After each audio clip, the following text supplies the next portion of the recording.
Bonjour à tous, ici Paul-Hélène Aponceau et aujourd'hui on va vous faire un podcast et on va analyser l'actualité. Bien Alors, évidemment, l'actualité sous l'angle ésotérique. exactement. Donc, la première partie de ce podcast sera sur notre chaîne YouTube. La deuxième partie sera sur notre site dans la partie abonnement. Donc, pour voir la deuxième partie et donc l'intégralité de cette analyse, il faudra vous abonner à notre site. Donc, c'est 5 € par mois. Et l'abonnement donne accès à près de 170 podcasts totalement inédits. Depuis la semaine dernière, il y a cette revue de presse, cette analyse de l'actualité. Ce n'est pas une revue de presse hebdomadaire. Bien évidemment, on traite les 5 sens, mais on va au-delà des 5 sens. Donc, l'abonnement donne vraiment accès à un corpus énorme de matériel totalement inédit. Et ça, vraiment, ça vous permet de nous soutenir tout en ayant accès à de l'information inédite. Et il y a des gens qui ont dit qu'il y a tellement d'informations qu'ils n'ont pas le temps de tout voir. Donc vraiment, vraiment, n'hésitez pas à prendre un abonnement. C'est 5 € par mois. C'est le prix vraiment d'une pinte Très de bière. petit. Donc c'est très petit et ça vous permet vraiment d'avoir accès à de l'information inédite Inédite. et de soutenir cette Notre recherche recherche. que je fais du reste à plein temps Et avec beaucoup de passion. et avec passion. Donc n'hésitez pas. Sachez aussi que demain, dimanche 11 août, on organise une visite guidée, conférence en plein air sur le thème des fantômes, des glissements de timeline, des tulpas. Et cette conférence, visite guidée en plein air, donc c'est quelque chose qui est très estival, aura lieu Et au parc inédit, Montsouris. Et encore une fois. inédit, c'est un concept inédit. Ça aura lieu au parc Montsouris de 14h à 19 19h. heures. Donc le point de rendez-vous, c'est l'entrée principale du parc Montsouris à Paris. Et pour y accéder, donc c'est le RERB arrêt Cité Universitaire ou le métro ligne 6 arrêt Glaciaire, Glaciaire. puisque le parc Montsouris, c'est dans le 14e arrondissement. Donc, Donc, si ça vous si ça vous intéresse, intéresse, n'hésitez n'hésitez pas à pas à venir. venir. D'autant plus que c'est un tout petit prix. Et on mettra le lien justement vers Visite cette visite guidée juste en dessous de ce podcast. podcast. De même, on mettra le lien vers notre site au-delà de l'illusion.fr Illusion.fr. pour vous abonner. Donc, comme il y a une incompatibilité entre YouTube et WordPress, il faudra faire un copier-coller et puis ensuite Simplement. suivre la procédure. Donc, Absolument. Donc, sachez, n'hésitez pas à nous envoyer un petit mail si vous pour souhaitez confirmer venir votre à la présence. visite guidée. Voilà. Donc, on voulait vous annoncer également qu'on organise une conférence le samedi 7 septembre 2024 à Paris 14e au Café d'Orléans. Donc, ça sera sur le thème de qui tire les ficelles derrière notre réalité. Donc, c'est vraiment une conférence inédite De midi à de 18 12h à heures, 18h. avec des pauses, bien évidemment, de pauses déjeuner, de pauses café. C'est très convivial et super agréable.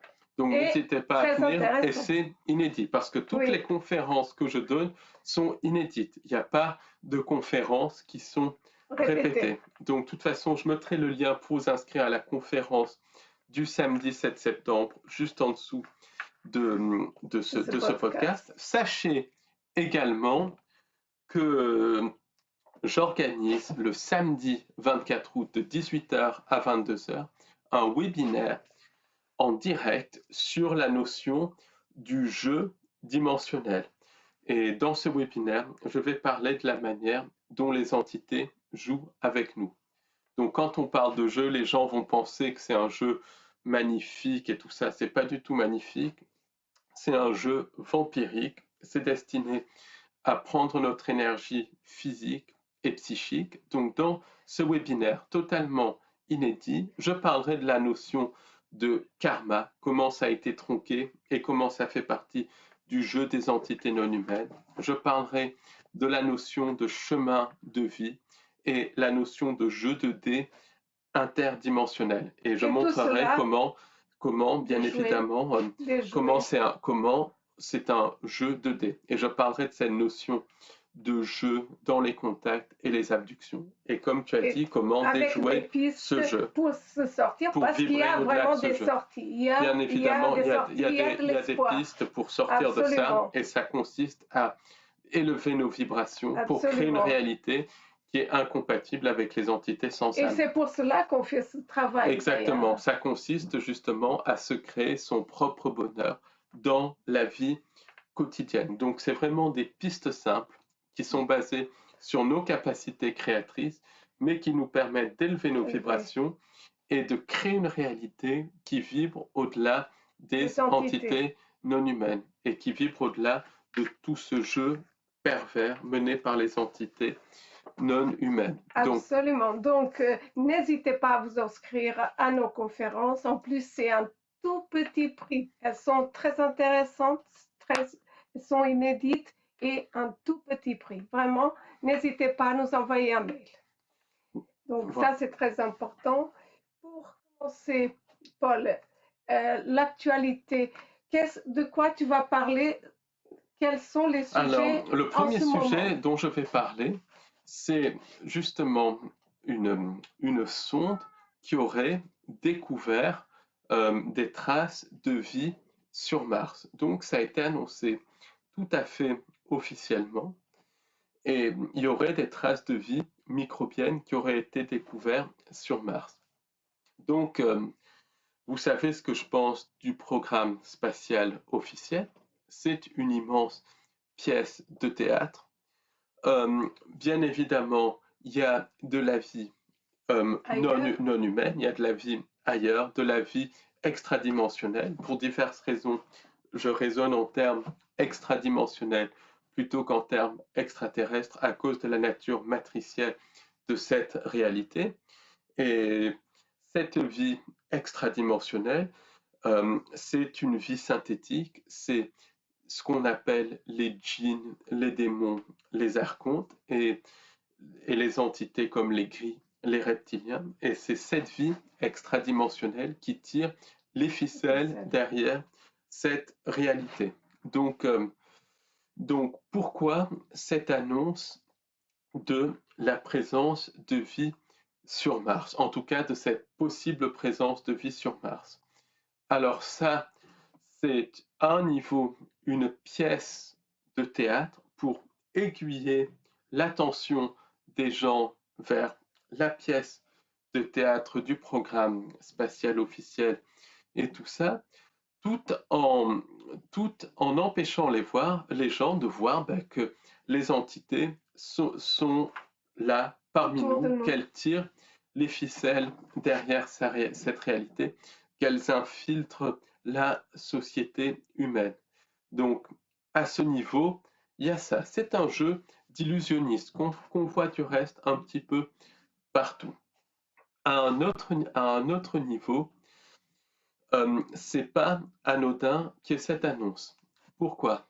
Parce que cette annonce soit, soit vraie ou fausse, que le programme spatial officiel soit vrai ou faux, il faut savoir que jusqu'aux années 90, c'était totalement tabou de parler de, de vie extraterrestre. C'était quelque chose qui était extrêmement tabou. Depuis les années 90, il y a un changement progressif. Ça commence à être abordé par les médias, donc c'est abordé aussi par cette fausse révélation américaine, qui est une révélation contrôlée, euh, mais c'est quelque chose qui commence quand même à être, c'est quelque chose qui Oui. commence à être, qui commence à être abordé.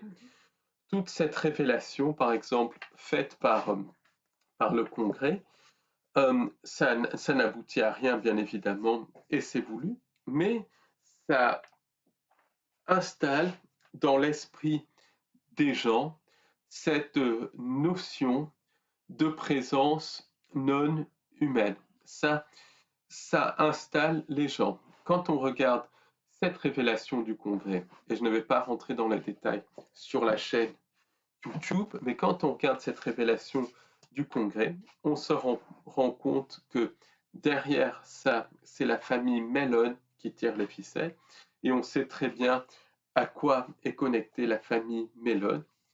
Il y a des gens comme Luis Elizondo et tout ça qui font partie des services de renseignement, donc on sait très très bien ce qu'il y a derrière. Et cette révélation est là à la fois pour braquer les gens sur des objets dans le ciel, pour que, encore une fois, c'est un tour d'illusionniste à un niveau, pour que les gens ne voient pas les entités qui tirent les ficelles derrière cette réalité, tout en révélant les choses discrètement.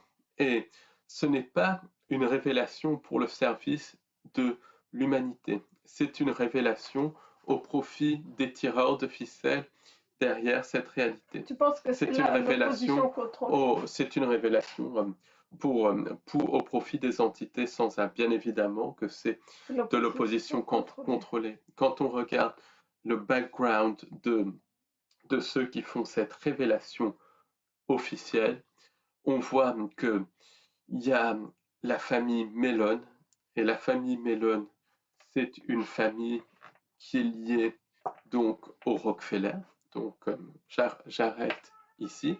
On voit également qu'il y a des gens comme Luis Elizondo, Tom DeLonge, qui sont liés au service de renseignement.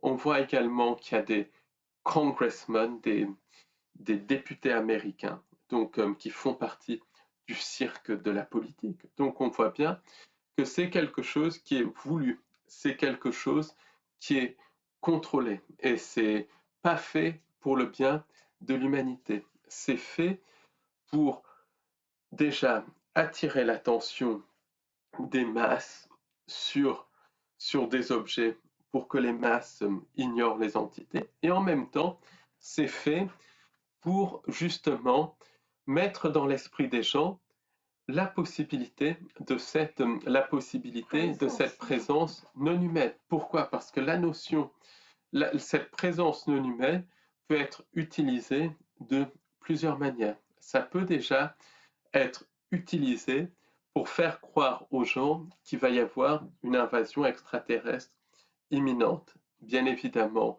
il n'y a pas de risque d'invasion extraterrestre puisqu'on est déjà dans la fausse création des entités non humaines, voire tous nos autres podcasts, mais les entités non humaines qui tirent les ficelles veulent agir sur le programme du faux sauveur externe. Donc, ce qu'elles font, c'est qu'elles instillent dans l'esprit des masses cette notion de présence extraterrestre en laissant entendre qu'elle peut être hostile. Donc ça crée une perception de peur, ça crée une perception d'invasion extraterrestre imminente. Tout cela est ajouté à d'autres perceptions de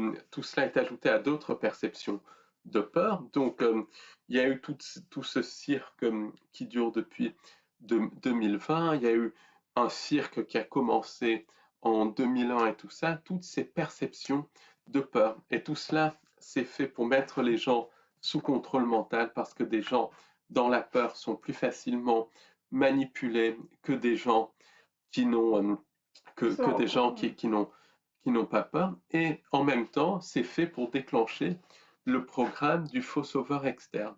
Le programme du faux sauveur externe, c'est quelque chose qui est ancré dans notre ADN, c'est quelque chose qui est ancré dans notre subconscient. Ça, c'est lié aux modifications génétiques des entités non humaines et c'est une des clés pour comprendre la manipulation. Et d'une manière ou d'une autre, les entités non humaines veulent créer ou des menaces fantômes ou une perception de menaces imminentes, voire même mettre en scène une invasion extraterrestre parce qu'elles en ont la possibilité. mais c'est peu probable parce que ces entités n'agissent pas Oui, de puis elles manière peuvent pas spectaculaire. envahir puisque, Elles comme sont tu déjà dis, elles là, sont mais déjà là depuis elles peuvent longtemps. mettre ça en scène par des D'ailleurs, technologies holographiques et tout ça, mais elles ne peuvent. Mais d'ailleurs, elles agissent extraterrestre, le mot, c'est pour écarter la notion d'entité. d'entités et de surtout d'autres dimensions, parce que Oui, c'est justement pour nous empêcher de comprendre cette réalité, une réalité multidimensionnelle, une réalité qui fonctionne comme une matrice, une réalité qui fonctionne comme une simulation. simulation. Après, la notion d'extraterrestre, alors ça, on va y revenir parce que tu as soulevé un point très intéressant. Donc tu m'y feras bien penser, Oui. mais en gros, elles veulent créer une perception dans l'esprit des masses d'un chaos imminent. Parfois, elles peuvent mettre en scène le chaos imminent, mais elles travaillent souvent sur la perception. Et ensuite, d'une manière ou d'une autre, elles veulent se présenter comme des faux sauveurs externes. Et c'est ce qui est déjà en train d'arriver.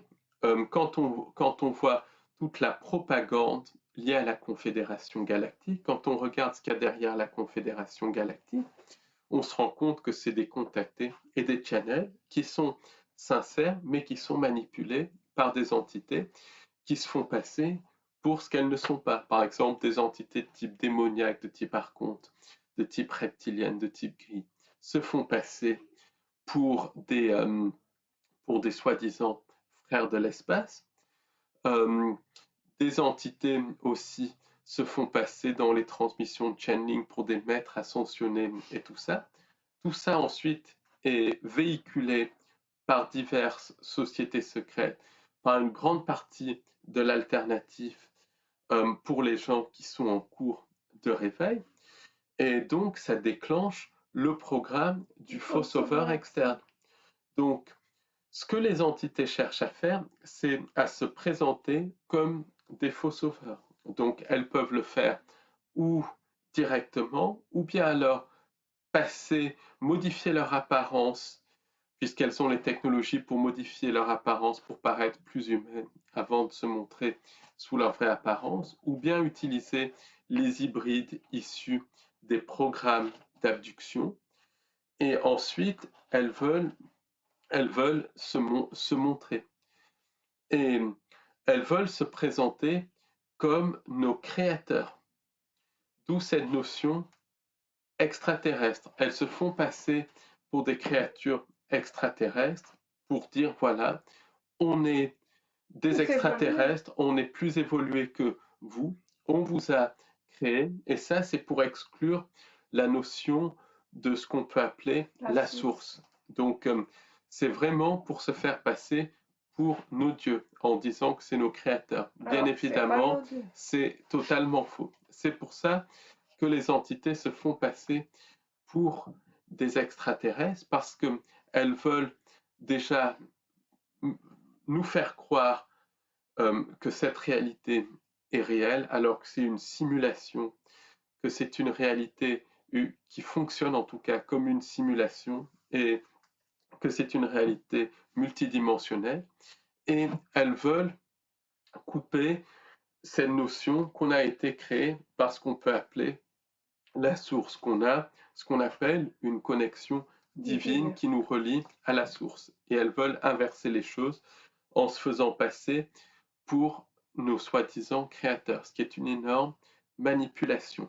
Donc, cette révélation contrôlée, ça fait partie de ce qui s'appelait le projet Bluebeam. Est-ce que ça s'appelle encore le projet Bluebeam ou pas? Je ne sais pas, mais peu importe. Et c'est une envie de mettre en place une perception de chaos imminent, voire de mettre en scène un chaos imminent pour que les gens fassent appel à un faux sauveur externe. Et le faux sauveur externe serait d'une manière ou d'une autre associé aux entités non humaines, aux djinns, démons et archontes, qui à un moment donné finiront par se montrer.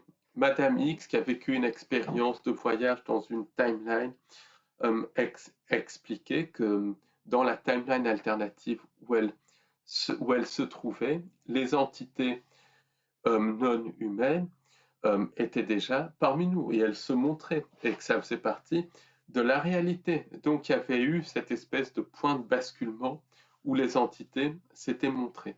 Et pour moi, les entités se montreront Et comme des faux sauveurs externes. comment tu expliques que les entités se montrent et elles disent, elles parlent avec les humains, etc. Pour justement, c'est quoi le but? Puisqu'elles disent les choses, elles disent.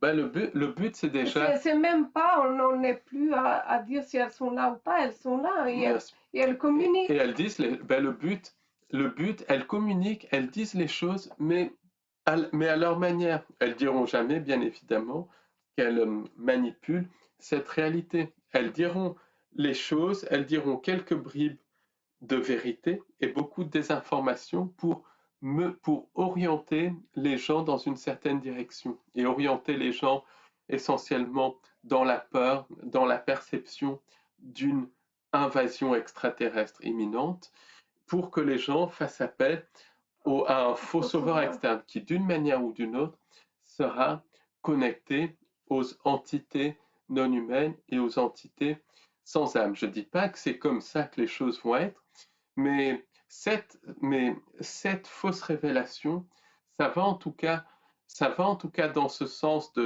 d'amplifier la perception de chaos imminent, tout contrôlé par les entités non humaines qu'on voit, pour ensuite que les gens fassent appel à un faux sauveur externe. Et ce faux sauveur externe sera lié aux entités non humaines. Donc il faut connecter cette espèce de révélation sur la présence de vie microbienne sur Mars à quelque chose de beaucoup plus large, qui est une révélation contrôlée, en faisant penser aux gens à la fois qu'il y a des entités non humaines, ça c'est une certitude bien évidemment, mais ensuite la perception est manipulée pour que les gens pensent que les entités non humaines sont ou des envahisseurs ou alors des sauveurs externes. Et ça crée de la dualité, de la dissociation et à terme, les entités veulent se manifester comme des faux sauveurs externes. Et justement, paraît-il, ça sera en 2030, d'après la version officielle, que ces espèces de fossiles qui ont été découverts sur Mars seront ramenés sur Terre pour pouvoir voir s'il s'agit bien de vie microbienne ou pas. Or, 2030, c'est selon beaucoup de chercheurs de vérité le moment où il y aura cette espèce de point de bascule. Est-ce que c'est vrai ou pas?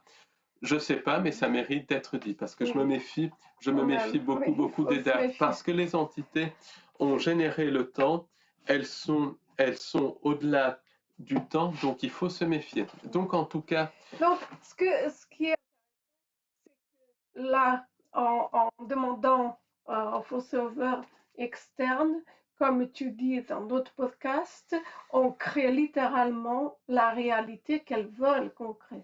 Elles nous font créer en fait un canevas de réalité, un canevas de réalité de basse vibration pour qu'elles puissent ensuite projeter leur programme, leur réalité. Par exemple, tout est fait pour nous tirer vers le bas, le cirque de la politique, le cirque de la géopolitique, les pensées intrusives et tout ça, ça nous tire vers le bas. Et comme on est des êtres créateurs, on va créer un canevas de réalité compatible avec le plan, avec le programme des entités sans âme qu'elles projettent ensuite sur le canevas de réalité. Donc tout ça, c'est une opération pour nous tirer vers le bas. Donc maintenant, si vous souhaitez continuer ce podcast, allez sur notre site et n'hésitez pas à vous abonner pour la deuxième partie de ce podcast Analyse de l'actualité. Et à très bientôt pour un nouveau podcast YouTube.